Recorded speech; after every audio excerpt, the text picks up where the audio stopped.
Saudações, estimados espectadores, vocês estão no canal Cross Moto. Ao longo de toda a história da construção de motocicletas, existiu uma quantidade muito pequena de motos a diesel. Se deixarmos de lado as motos caseiras e prestarmos atenção apenas nos modelos a diesel de produção em série, ou pelo menos nos projetos que em algum momento foram planejados para produção em massa, dá para contar todos eles nos dedos das duas mãos. E provavelmente você já conhece alguns deles, por exemplo, a Trail Touring Trek 800 ou a Militar 1030.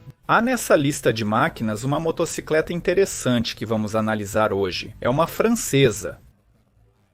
Essa grande moto Touring para asfalto vinha equipada com um motor diesel de 1,3 litros, com potência de 59 cavalos. Um tanque cheio de 30 litros deveria ser suficiente para 1000 km de autonomia. O que era, quando e por quem foi projetada e por que a motocicleta não entrou em produção em massa? Agora vamos esclarecer tudo isso. Aproveite o vídeo.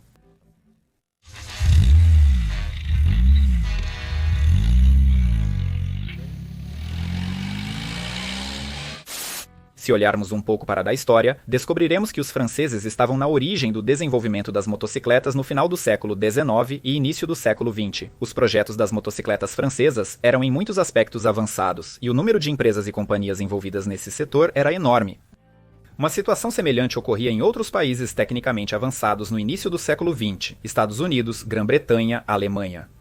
Nos anos 50, a indústria de motocicletas europeia passou pela primeira crise significativa. A população da Europa do pós-guerra havia se recuperado um pouco dos traumas da Segunda Guerra Mundial. E nesse período, as pessoas comuns começaram a migrar ativamente para os automóveis, já que os veículos de 4 rodas se tornaram acessíveis para uma camada bastante ampla da população. A segunda crise, e muito mais séria, ocorre no final dos anos 60 e início dos anos 70.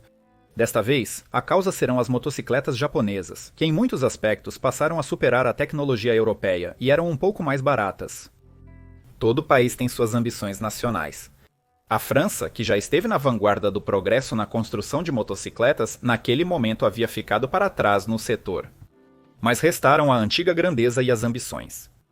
Altos funcionários do governo pensavam: será que a grande França não é capaz de construir uma boa motocicleta? Anunciaram um concurso para a criação de uma motocicleta popular francesa. E para economizar no desenvolvimento do motor e baratear e simplificar a futura operação do produto final, a condição era usar um conjunto motriz automotivo de produção em massa. E como resultado desse concurso, surgiu uma série de veículos BFG 1300 com motor boxer de 4 cilindros. Sobre a história de detetive dele, eu contei em um episódio separado. O Motofranchise 650, em termos de características e configuração do motor, é parecido com as nossas Dnieper e Ural. Os últimos projetos foram a motocicleta Bacarda Aero e Louis-Marie Bacarda, engenheiro francês e construtor de motocicletas, tem relação direta com o desenvolvimento de toda essa tecnologia. As duas primeiras tentativas de Louis e seus companheiros de construir uma motocicleta popular fracassaram. No entanto, depois de muitos tropeços e dificuldades, Bocardo estava totalmente confiante de que na terceira vez teria sucesso. Em 1987, Louis Bocardo voltou ao mundo das motocicletas, apresentando um novo conceito no Salão de Motos em Paris. Essa motocicleta foi chamada de Bocardo Aero, e no final seriam construídas 3 versões desse modelo. O primeiro foi o Bacardo Aero 85, que utilizava um motor a gasolina PSATU 24 de 4 cilindros em linha. Esse motor, por exemplo, era instalado em carros da Citroën. Em fontes da internet, há algumas divergências quanto à potência, 85 ou 97. Por exemplo, se formos olhar as especificações dos motores automotivos, veremos uma potência na faixa de 55 a 65 cavalos. Para a primeira versão da motocicleta, essa característica é de 85, para a segunda, 100 cavalos de potência.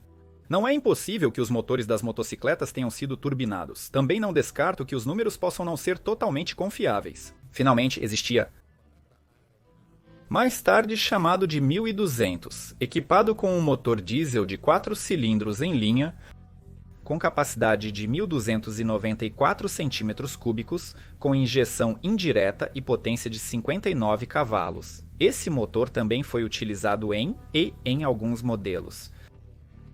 Por que foi feita a aposta em motores automotivos? Isso era feito com o objetivo de baratear a construção e simplificar a manutenção. Os motores já eram testados ao longo dos anos e, em caso de falha ou manutenção, era possível procurar qualquer oficina. A 1200 era uma motocicleta para os pragmáticos, não para aqueles que procuram passeios emocionantes cheios de adrenalina. Em 1990, A revista escreveu que de alguma forma gerou um burburinho em torno desse projeto e cerca de 32 motocicletas já haviam sido construídas. Cerca de 15 delas eram a diesel. O motor estava posicionado longitudinalmente no quadro, que era soldado a partir de tubos de cromo molibdênio. Ao motor era acoplada uma caixa de câmbio igual a que era instalada nas motocicletas. Dela, o torque era transmitido para a roda traseira por meio de um eixo cardan. Uma característica marcante do motor automotivo era a correia dentada. A revista também observou que na pequena oficina de Louis Bacarda trabalhavam 6 funcionários. O próprio Louis Bacarda, naquela época, já contava com o apoio de 24 concessionárias na França e também planejava exportar a motocicleta para alguns países da Europa. O jornalista de motos Alan Cathcart pilotou a Louis Bacarda Aerodiesel em 1991. Em sua análise, Cathcart observou que as tentativas de reduzir o peso resultaram em uma motocicleta com aceitáveis 250 kg. A ordem de partida do motor era interessante, embora fosse familiar para todos que dirigem carros a diesel. Após ligar a ignição, era necessário esperar de 6 a 10 segundos para o aquecimento das velas incandescentes e só então ligar o motor. Cathcart destacou a boa suavidade do funcionamento do motor e seu torque.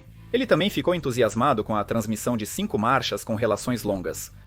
A motocicleta era ideal para viagens longas e tranquilas. O grande Touring era capaz de acelerar até 180 km por hora.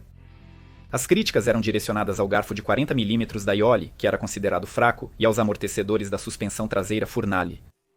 Quanto ao consumo de combustível, durante os testes a 90 km por hora, a motocicleta consumia 2,35 litros de diesel a cada 100 km rodados. Considerando que o tanque comportava 30 litros de combustível, podia-se afirmar com segurança que, com um único abastecimento, a autonomia seria de 1.000 km ou até um pouco mais. Esse é um consumo de combustível impressionante para uma motocicleta desse tamanho. Para comparação, apenas uma motocicleta na lista dos 5 melhores modelos de produção mais econômicos. A edição de 2023 da revista consome não mais que 2,3 litros a cada 100 km. E esse aparelho é uma mini-moto encantadora. Em vários dos meus vídeos sobre motos a diesel econômicas, encontrei comentários do tipo: essa tecnologia não avança porque os magnatas do petróleo não deixam, senão eles perderiam o lucro. Eu não acredito nas suas teorias da conspiração.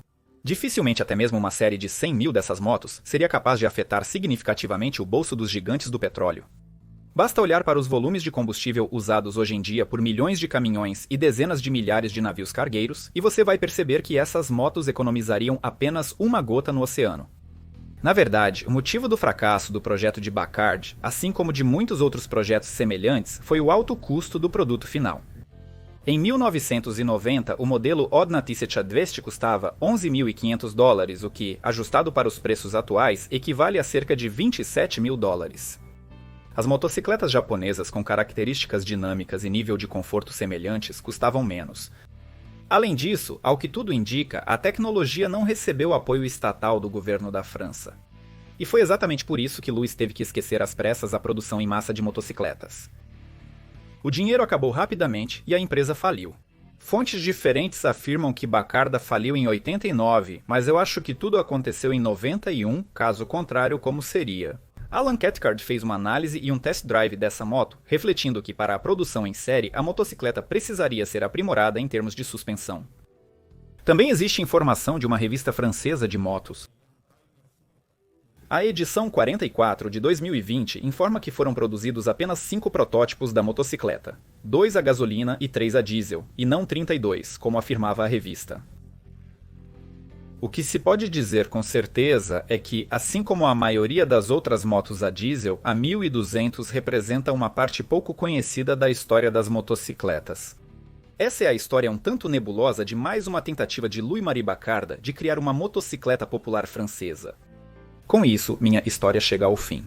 Como sempre, este foi o canal Crossmota. Agradeço pela atenção de vocês. Como sempre, sua participação no canal é muito bem-vinda. Não se esqueçam de compartilhar, se inscrever e comentar. Um agradecimento especial a todos que apoiam meu canal pelos dados fixados na descrição. Até a próxima!